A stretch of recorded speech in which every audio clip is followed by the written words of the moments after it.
नवागढ़ के संबलपुर में 11 साल की सोनाक्षी राजपूत की हत्या के विरोध में मंगलवार को लोधी समाज ने धरना प्रदर्शन और पुलिस चौकी का घेराव किया।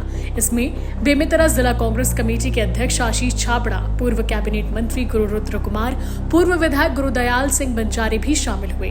कांग्रेस नेताओं ने पीड़ित परिवार को अपना समर्थन दिया और साथ ही साथ बीजेपी सरकार पर कानून व्यवस्था को लेकर जमकर निशाना साधा। बच्ची की हत्या संबलपुर पुलिस चौकी क्षेत्र में हुई थी। घटना को 3 महीने बीत चुके हैं, लेकिन आरोपी अब तक फरार है। ऐसे में लोगों का आरोप है कि पुलिस की लापरवाही के कारण आरोपी भाग निकला।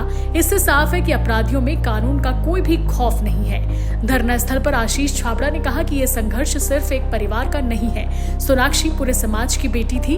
कांग्रेस पीड़ित परिवार के साथ खड़ा है। ये बेटी की सुरक्षा, सम्मान और न्याय की लड़ाई है। कांग्रेस ने आरोपी को पकड़ने के लिए पुलिस वालों को 5 जून तक की डेडलाइन दी है। ऐसा नहीं होने पर उग्र प्रदर्शन की चेतावनी दी गई है।